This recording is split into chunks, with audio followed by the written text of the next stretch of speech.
Okay mga kabaka, i-update ko kayo dito sa mga sa inahinan area. Ibig sabihin yung mga inahin dito kung gusto niyo bumili ng mga inahin, yung mga matatanda ng inahin, mga dumalagang baka, yan. Ito ho ay yung hindi ho magugustuhan ng maghahayop, yan ho ay sa Katay ng Punta. Tingnan ho ninyo yan, mga inahin ho yan. Mayroong mga Tagalogin, mayroong mga mistisuhin, yan, makikita naman ho ninyo. Yan, tingnan ho ninyo ng ayos. Yan. Hindi na ako makapunta ho doon sa kaduluduluhan at talagang napakahirap din naman ho eh. Baka ho masipa yan. Kung makikita man yung mga inahin yan. Yan. Oh, yan. Magkano yung kuya? Ganyan. Pakitaan na po. Ah, Rudy, makitaan mo po.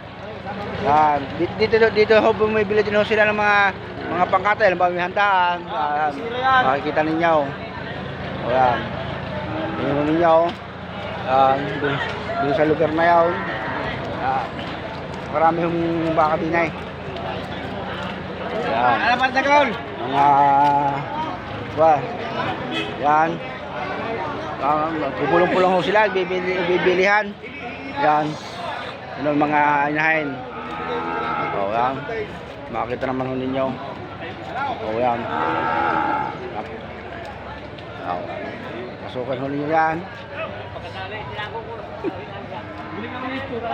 Yan ho ninyo. Yan. Oh, yung lugar na yun, mga inahin. Ay, kadami ho. Hindi basta, mga baka. Ako nga yung nagtaka, biglang dumami ang baka nung tumila ang ulan.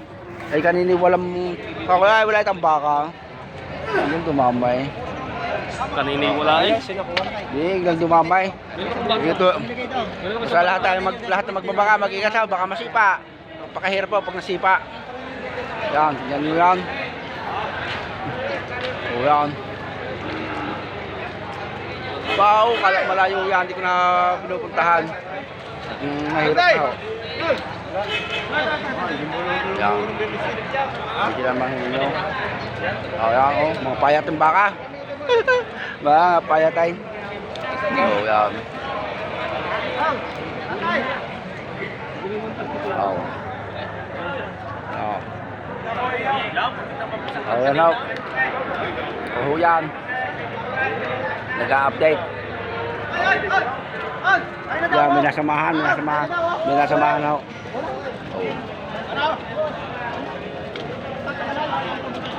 Kakatuwa naman huway. Ayan, mga baka.